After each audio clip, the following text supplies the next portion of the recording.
होता है आपका field effect transistor. Field effect transistor अर्थात ये फील्ड के ऊपर आपका काम करता है। इसी को और क्या बोला जाता है आपका यूजेटी भी बोला जाता है, अर्थात यूनिपोलर जंक्शन ट्रांजिस्टर।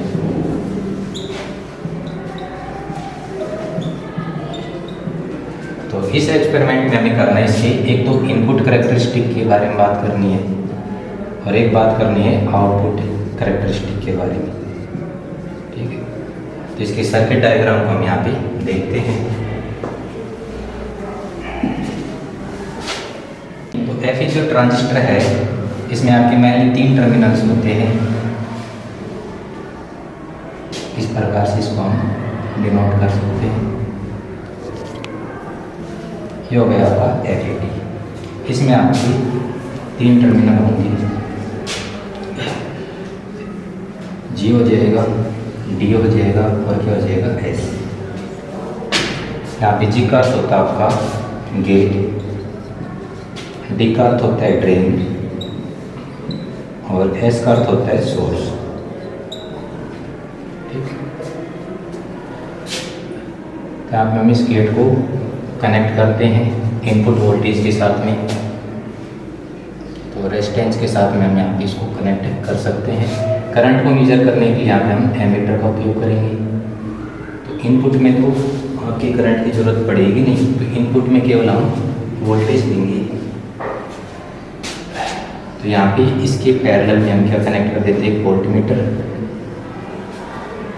और एस को कर देते हैं ग्राउंड। प्लस माइनस रेजिस्टेंस हो जाएगा आपका आर। इस वोल्टेज को बोलते हैं किसके मध्य में, जी और एस के मध्य में, इसलिए इसको बोलते हैं VGS, gate to source voltage. ऐसे ही आउटपुट के ऊपर हम देखें तो करंट को मेजर करने के लिए यहाँ पे हम लगाते हैं एमीटर और पैरेलल में लगा देते हैं वोल्टमीटर।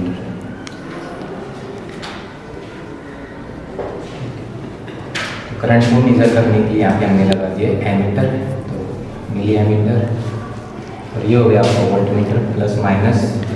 अब ये किसके मध्य में आपका डी और एस के मध्य में, तो इसको क्या बोलते हैं हम वी डी एस। तो 2 आपके पास में वोल्टेज रहेगी, तो गेट टू सोर्स और दूसरी क्या रहेगी ड्रेन टू सोर्स। और करंट को मेजर करने के लिए हमने क्या लगाया मिली एमीटर। तो करंट किससे निकल रहा है टर्मिनल डी से, इसलिए इस करंट को क्या बोलते हैं आई डी, ड्रेन करंट, क्या बोलते हैं ड्रेन करंट। अब जब इसमें हम प्रैक्टिकल को परफॉर्म करेंगे तो इनपुट के लिए जब हम बात करेंगे तो इनपुट के लिए हमें क्या करना है, VGS को कांस्टेंट रखना है। VGS को क्या रखना है कांस्टेंट, और VGS को कांस्टेंट करके VDS पावर सप्लाई को हमें चेंज करना है और इसके रेस्पेक्ट में किसको मेजर करना है करंट ID। तो डिफरेंट वैल्यू की हम यहाँ पे बात कर लेते हैं। जैसे VGS का मान फर्स्ट क्या रख लें हम 0 वोल्टेज, फिर क्या रख लें VGS का मान -1 वोल्टेज इस आधार, ये आपका हो जाता है VDS और ये क्या हो जाता है ID, ठीक है। तो इसका जब हम ग्राफ प्लॉट करते हैं तो इसका ग्राफ कुछ इस प्रकार से आएगा आपका, इस प्रकार से। ये इधर क्या रहेगा आपका करंट रहेगा ID और इधर रहेगा आपका क्या VDS। तो एक पार्टिकुलर वैल्यू के बाद में जाके करंट क्या हो जाता है यहाँ पे कांस्टेंट। यहाँ पे जहाँ से कांस्टेंट होना ये प्रारंभ कर रहा है इसको बोलते हैं हम BP। ये क्या कहलाती है आपकी पिंच ऑफ वोल्टेज, क्या कहलाती है पिंच ऑफ वोल्टेज। इसी प्रकार जब हम बात करेंगे इसकी आउटपुट कैरेक्टरिस्टिक की, तो आउटपुट कैरेक्टरिस्टिक के लिए हमें VGS के स्थान पे किसको कांस्टेंट रखना है VDS को, और VDS को कांस्टेंट रख के किसको वैल्यू करना है हमें VGS को, और VGS और किसकी चेंज किस में देखना है करंट ID में। इसके लिए हम क्या करेंगे VDS को कांस्टेंट रखेंगे और VDS को कांस्टेंट रखकर एक टेबल बनाएंगे VGS और ID के मध्य में। ये टेबल हो जाएगी आपकी किसके लिए आउटपुट कैरेक्टरिस्टिक के लिए।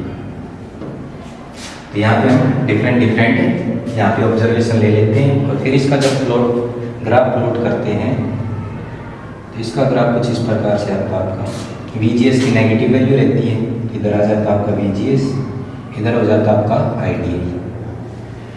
तो जब इसको टेबल के थ्रू इसको ग्राफ को यदि हम बनाते हैं तो कुछ इस प्रकार से ग्राफ निकल के आता है। ये जो वैल्यू होती है इसको बोलते हैं हम IDS, सैचुरेशन ड्रेन करंट। क्या होता है IDS? Saturation drain current. ठीक है, तो ये आपको होता है FET करेक्टरिस्टिक।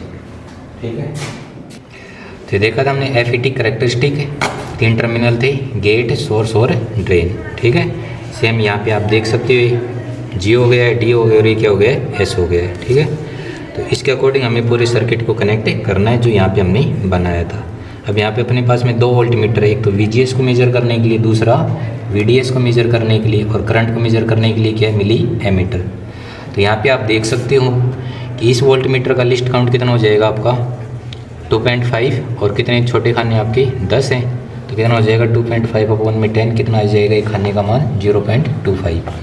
ऐसे इस एमीटर का लिस्ट काउंट देखें तो 10 खाने का मान किसके बराबर है, 2.5 के बराबर है। तो एक छोटा खाना कितने के बराबर आ जाएगा, 0.25 मिली एम्पियर के बराबर। ऐसे इसका देखिए हम, तो एक वोल्टेज है वो किसके बराबर है आपकी 10 खानों के बराबर है, तो एक छोटे खाने की वोल्टेज कितनी हो जाएगी आपकी 0.1 वोल्टेज। अर्थात VGS का लिस्ट काउंट कितना है 0.1, VDS का कितना रहेगा आपका 0.25, और ID के लिए कितना रहेगा लिस्ट काउंट आपका 0.25।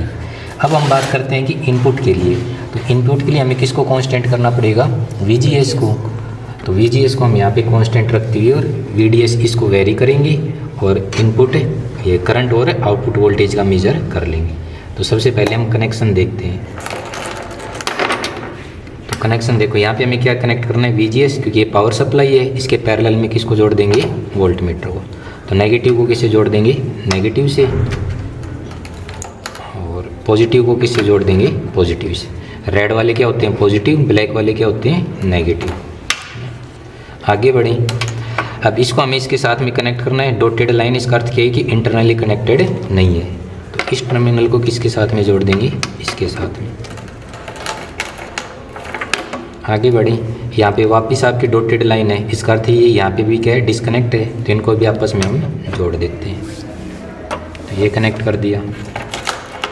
ऐसे हम देखते हैं ग्राउंड वाला, यहाँ पे भी क्या है दिख रहा होगा डॉटेड लाइन अपनी, तो इन दोनों का भी हमें आपस में क्या करना है, कनेक्ट करना है। तो इन दोनों को जोड़ देते हैं हम, तो सोर्स को ग्राउंड कर दिया। तो यहाँ पे हमें किसको जोड़ना है, एमीटर को, तो पॉजिटिव को पॉजिटिव से जोड़ देंगे और नेगेटिव को नेगेटिव से कनेक्ट कर देंगे।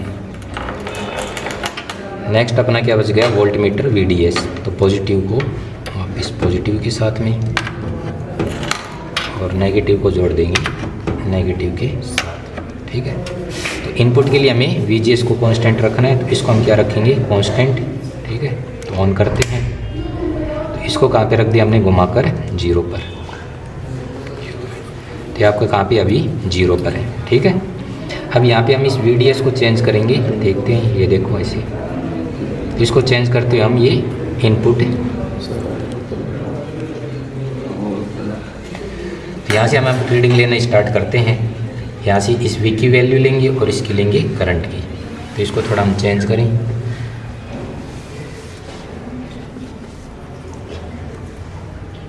तो यहाँ पे आप देख सकते हो लगभग कितने हैं, 5 खाने आ रहे हैं किसके, VDS के, तो 5, और करंट के कितने खाने आ रहे हैं आपके, तो देख सकते हो 10, और ये बीच में 15 और लगभग 16 के आसपास है, ये हो गया। नेक्स्ट रीडिंग ले सकते हो आप, जैसे यहाँ पे आपने ले ली, तो इसके आपके लगभग खाने हो गए 9 खाने के आसपास, तो 9 हो गए स्मॉल डिवीज़न, और यहाँ पे कितने हो गए 10, 10, 20, और ये 14 के आसपास, 14 क्या 20 और 24 है ना। नेक्स्ट रीडिंग ले हम,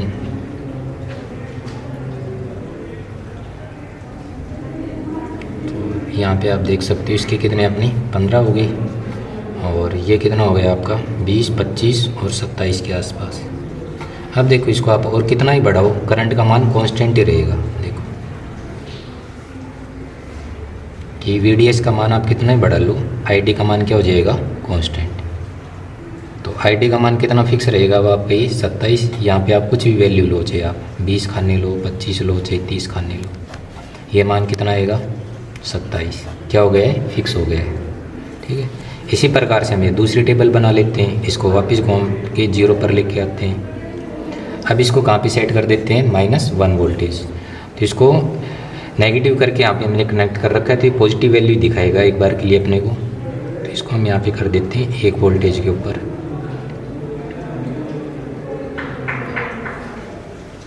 तो ये हो गया आपका लगभग 1 वोल्टेज। तो VGS का मान कितना कर दिया है, 1 वोल्टेज।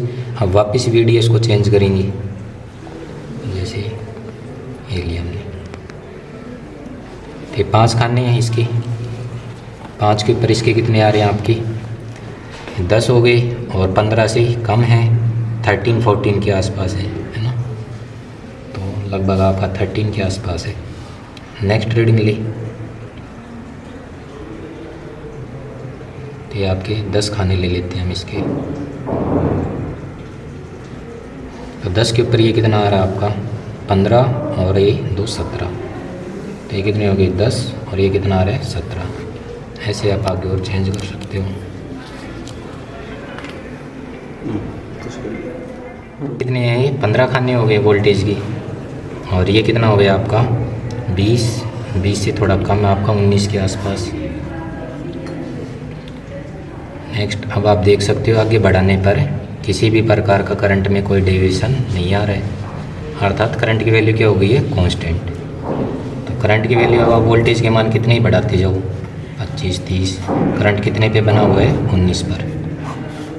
ठीक है, तो रीडिंग लेने के लिए आप इनको लिस्ट काउंट से मल्टीप्लाई कर दोगे। जैसे VDS की वैल्यू किससे मल्टीप्लाई करना आपको, 0.25 से सभी को, और ID को किससे मल्टीप्लाई करना आपको, 0.25 से। ठीक है, ऐसे यहाँ पे ये 0.25 से मल्टीप्लाई हो जाएगा, और ये 0.25 से। ठीक है, तो इसके लिए जब आप ग्राफ देखोगे तो देख सकते हो आप इनिशियली वैल्यू क्या हो रही है। जैसे 0 वोल्टेज के लिए हम यहाँ पे बात करें, ये ID हो गया, ये क्या हो गया, VDS। तो इनिशियली करंट का मान कितना है, 16। तो यहाँ पे मान लेते हैं 16 हो गया। उसके बाद में कितना है, 24 के बाद में कितना है, 27, और 27 के बाद में वोल्टेज का मान आप कितना ही बढ़ाओ, करंट का मान कितना रहेगा, 27। ठीक है, हो जाएगा आपका इस प्रकार से ग्राफ। इसी प्रकार इसके लिए देख सकते हो कहाँ पे फिक्स हो जाएगी, ये 19 पे, 19 के ऊपर। तो ये हो गया आपका इनपुट कैरेक्टरिस्टिक। आउटपुट के लिए यदि हम बात करें तो आउटपुट के लिए हमें किसको कांस्टेंट करना है, VDS को। तो VDS को कांस्टेंट करने के लिए यहाँ पे हमें देखना होता है कि कहाँ से वैल्यू आपकी लगभग कांस्टेंट होना स्टार्ट हो गई है। तो इसके लिए आप एवरेज वैल्यू आप लगभग ले सकते हो 3.5 या 4 के आसपास। तो आउटपुट कैरेक्टरिस्टिक के लिए VDS को हम यदि फिक्स करें, इसको 0 पर रखें, और इसको हम फिक्स कर देते हैं 4 के आसपास। तो यहाँ पे कहीं पे इसको हम फिक्स कर देते हैं। ये 2.5 हो गया, ये कितना हो गया, 5 हो गया। तो इनके बीच की वैल्यू हो जाएगी। तो यहाँ से अब इस इनपुट का वेरी कर करके और करंट का मान नोट डाउन कर सकते हो। जैसे इनिशियली VGS का मान कितना है, 0, और ये मान कितना आ रहा है आपका, 20 और 5 25, लगभग 26 खाने आ रही हैं। नेक्स्ट आप बढ़ाओ इसको, जैसे इसके आपने कर दिए 5 खाने, तो ये कितना हो गया, 5, और ये कितना हो गया आपका, 10, 20 और 12। आगे करो, इसको 10 के ऊपर कर दिया, तो ये खाने कितने हो गए अब आपके, 15 और 17 के आसपास। ये उल्टा लिख दिया कि मैंने, 12 की जगह 17, यहाँ पे 17 थे, ये थे 17, और अब कितने बच गए, एक बार वापस ले लेते हैं इसको। क्या नहीं, 22 थे, है ना। 5 के ऊपर कितने थे, 22, और 10 के ऊपर अपने कितने हैं, 17। 10 के ऊपर कितने हो गई, 17। ऐसे आप बढ़ाओ, 15 के ऊपर लेके जाओ, तो 15 के ऊपर और कम हो गई, कितने हो गए आपकी, 15 से थोड़ा कम है, कितने खाने हो गई, 14, और बढ़ाओ, तो ये हो गया आपकी 20 खाने इस पे।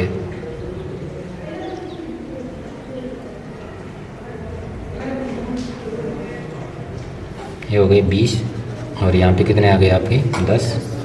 ऐसे और बढ़ा लो और बढ़ रहे तो जैसे 30 के ऊपर करें तो 30 के ऊपर ये घट कर कितना हो गया है 6 खाने के आसपास। तो और ज़्यादा वोल्टेज यदि हम बढ़ाते हैं ऐसे 40 कर दिए, 40 के ऊपर ये घट कर आपका कितना आ गया 5 से थोड़ा कम हो गया लगभग 4 के आसपास। तो यहाँ पे आप देख सकते हो करंट का मान कंटिन्यूस क्या हो रहा है, डिक्रीज हो रहा है। जैसे जैसे हम VGS को बढ़ाते जा रहे हैं करंट का मान लगातार क्या होता जा रहा है, कम होता जा रहा है। तो इसका ग्राफ कैसे बन जाएगा, इधर क्या लेंगे VGS, इधर क्या लेंगे करंट ID। तो जब 0 वोल्टेज था करंट की वैल्यू यहाँ पे कितनी है 26, उसके बाद में 40 के ऊपर घट कर कितनी हो गई है 4। तो कैसे ग्राफ आ जाएगा आपका इस प्रकार से, ठीक है बस। तो इसी प्रकार इसको हम क्या करते रहेंगे, चेंज करते रहेंगे। तो आउटपुट को चेंज करने की आउटपुट करेक्टरिस्टिक के लिए हमने आउटपुट वोल्टेज को क्या कर दिया था कांस्टेंट, और इनपुट को क्या कर रहे थे चेंज, और इनपुट में क्या कर रहे थे इनपुट वाले को कांस्टेंट रख दिया था और आउटपुट को हम लगातार क्या कर रहे थे चेंज।